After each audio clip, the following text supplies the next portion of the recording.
ফুলকপিটা আপনারা নানানভাবে নানান রকমের রান্না করে খেয়েছেন বা খিচুড়ি করে খেয়েছেন, কিন্তু ফুলকপির একবার এইভাবে পকোড়া করে খেয়ে দেখুন।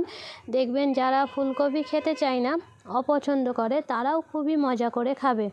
আর কীভাবে এই ফুলকপির পকোড়াটা খাস্তা মুচমুচে হয়, তার জন্য পুরো ভিডিওটা দেখার অনুরোধ রইল। আশা করছি আপনারা ভিডিওটা না কেটে পুরোটাই দেখার চেষ্টা করবেন। আর যদি আমার এই রেসিপিটা ভালো লেগে থাকে তাহলে অবশ্যই একটা লাইক করে চ্যানেলটাকে সাবস্ক্রাইব করে পাশে থাকবেন। আসসালামু আলাইকুম, সকলেই কেমন আছেন? আলহামদুলিল্লাহ সকলেই ভালো আছেন, সুস্থ আছেন।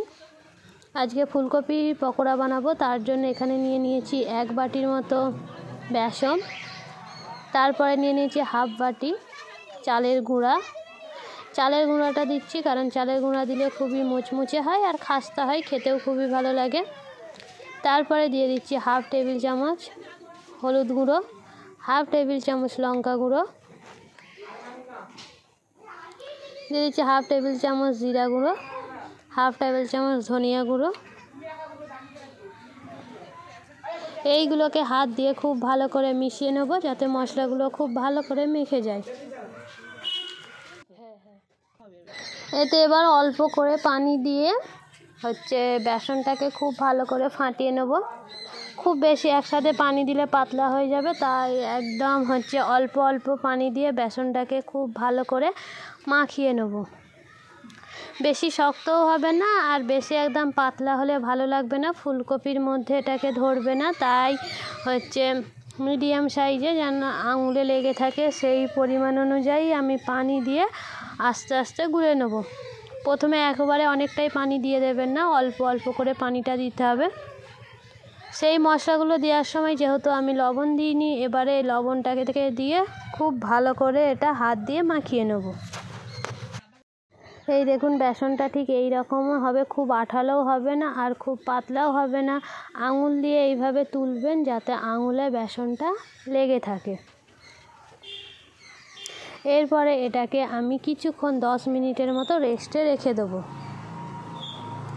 বেসনটা রেডি করে আমি রেস্টে রাখার পরে এরপরে আমি একটা নিয়েছি ফুলকপি। ফুলকপির ডাঁটাটাকে সম্পূর্ণ বাদ দিয়ে দেবো। এরপরে ফুলকপিটাকে সবগুলোকে একদম টুকরো টুকরো করে কেটে নেব। সব ফুলকপিগুলো কাটার পরে এরপরে আমি একটা হাঁড়ির মধ্যে পানি দিয়ে দিয়েছি। তাতে দিয়ে দিচ্ছি হাফ টেবিল চামচ লবণ ও হাফ টেবিল চামচ হলুদ গুঁড়ো দিয়ে ফুলকপিটাকে 5 মিনিটের মতো রেখে সেদ্ধ করে নেব। এখানে 5 মিনিট রাখার পরে ফুলকপিটা পুরোপুরি পানিটা ফুটে গেছে আর একদম সেদ্ধ করলে ঘেঁটে যাবে, তাই আমি অল্প করে 80% মতো সেদ্ধ করে নিয়েছি। এবার পকোড়াটা ভাজবো, তার জন্য কড়াইয়ে দিয়ে দিয়েছি তেল। এখানে আমি সয়াবিন তেলটা ব্যবহার করেছি। তেলটা খুব ভালো করে গরম হয়ে যেতে দেখতেই পাচ্ছেন একটা ফুলকপি বেসনের মধ্যে ডুবিয়ে এবার আস্তে করে তেলের মধ্যে ছেড়ে দিয়েছি।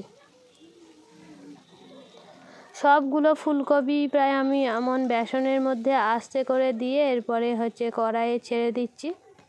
আর এর গ্যাসের আঁচটা একদম হালকা রাখতে হবে, না হলে ফুলকপি একদম পকোড়াটা ভেতরে কাঁচা রয়ে যাবে আর ভালো করে সেদ্ধ হবে না আর খেতেও তেমন ভালো লাগবে না। তাই মিডিয়াম আঁচ রেখে এইগুলো ভেজে নেব। এক পিঠ মোটামুটি হয়ে গেছে, এরপরে এটাকে অপর পিঠ উল্টে নিচ্ছি। এটাকে যত একটু সময় নিয়ে হালকা আঁচে ভাজবেন দেখবেন স্বাদটাও খুবই ভালো হবে। আমি এক পিঠ হয়ে যেতে অপর পিঠটাও আস্তে আস্তে উল্টে নিচ্ছি। এই দেখুন অপর পিঠটা একটু হয়েছে, এটাকে এখনও 5 মিনিটের মতো ভালো করে একটু নাড়াচাড়া করে ভাজা করে নেব। দেখুন 5 মিনিটের পর ঠিক এই রকম কালার এসছে। এটাকে এরপরে আমি নামিয়ে নেব।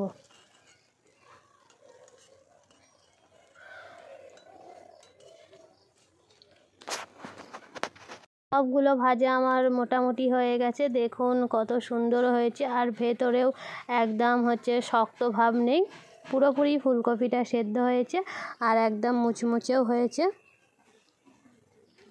এটা কিন্তু মুড়ির সঙ্গেও খাওয়া যাবে, চায়ের সঙ্গেও, একটু চায়ের সঙ্গেও খেতে পারবেন। বিকালে ফুলকপি বাচ্চারা পছন্দ করে না, কিন্তু এইভাবে একবার ফুলকপির পকোড়া বানাবেন, দেখবেন বাচ্চারাও মজা করে খাবে। আমার এই রেসিপিটা আপনারাও বাড়িতে ট্রাই করবেন আর কমেন্ট বক্সে জানাবেন কেমন লাগলো রেসিপিটা।